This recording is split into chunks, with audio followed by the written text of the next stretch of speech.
Bonjour passionnés d'histoire, aujourd'hui nous embarquons dans un voyage à travers le temps pour explorer la vie extraordinaire du roi Baudouin IV de Jérusalem, surnommé le roi lépreux. Un règne marqué par la guerre, la diplomatie et un courage inébranlable, sa vie souvent entourée de malentendus et de légendes offre une perspective unique sur l'époque des croisades et le pouvoir humain face à l'adversité. Alors installons-nous confortablement et découvrons ensemble l'héritage de ce roi médiéval exceptionnel.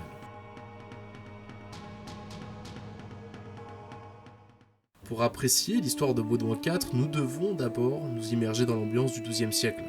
Les croisades battent leur plein, des guerres sanglantes pour contrôler les terres saintes.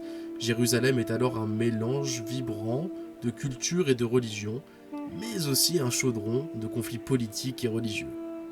Dans cette période de grande instabilité où les rois et les sultans luttaient pour la suprématie, un jeune prince atteint de la lèpre se prépare à monter sur le trône de l'un des royaumes les plus convoités de l'époque. Baudouin n'était pas destiné à être un roi ordinaire.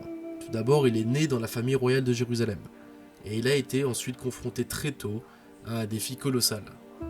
Vous l'aurez deviné, ici on parle de la lèpre. Cette maladie, redoutée et incomprise, l'a isolé socialement et physiquement, mais a aussi, d'un autre côté, forgé son caractère. D'une résilience rare, il a appris à gouverner d'une main ferme, tout en faisant face à sa condition. Son ascension au trône à la mort de son père a été un moment clé et décisif dans son histoire. Beaucoup craignaient que sa maladie n'affecte sa capacité à régner, mais Baudouin, lui, était sur le point de prouver que sa force résidait dans son esprit et non dans son corps. Diriger un royaume en proie à des guerres constantes tout en gérant une maladie débilitante était un défi de taille. Baudouin a su s'élever au-dessus des préjugés de son temps pour devenir un souverain respecté. Son règne a vu des périodes de paix relative et de stabilité malgré la menace constante de conflits. Son intelligence, sa capacité à écouter les conseils et à prendre des décisions difficiles a souvent surpris ses contemporains. Malgré les limitations physiques imposées par sa maladie, il a maintenu son royaume uni et prospère, naviguant habilement dans les eaux troubles de la politique médiévale. Baudouin IV a acquis une réputation de fin stratège militaire. La bataille de Montgisard est un exemple frappant de son génie tactique. En novembre 1177, alors que Saladin menaçait Jérusalem, Baudouin a rassemblé une armée inférieure en nombre, mais a tout de même réussi à infliger une cuisante défaite à l'armée musulmane.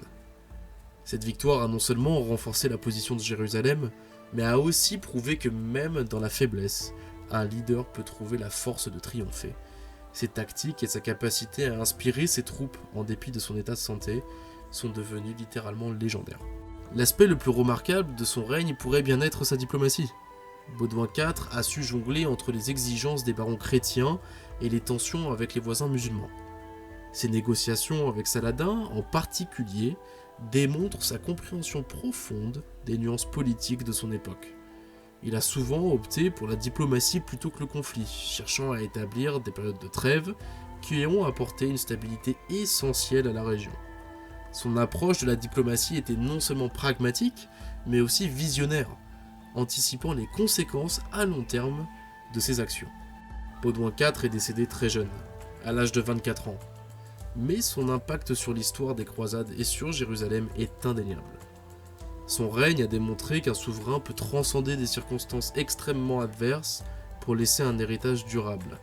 Sa vie est un exemple inspirant de résilience, de courage face à l'adversité et de leadership efficace. Il reste une figure emblématique, un témoignage de la complexité et de la richesse de l'histoire médiévale. Le roi lépreux, Baudouin IV, continue de fasciner les historiens et les amateurs d'histoire. Sa vie nous rappelle que la grandeur se mesure souvent par la capacité à surmonter les épreuves et non par la perfection. Merci de m'avoir écouté, merci d'avoir exploré avec moi cette période captivante de l'histoire que j'affectionne tout particulièrement. N'oubliez pas de vous abonner surtout pour plus d'aventures historiques et pour soutenir cette chaîne YouTube. A bientôt pour un nouveau voyage dans le passé.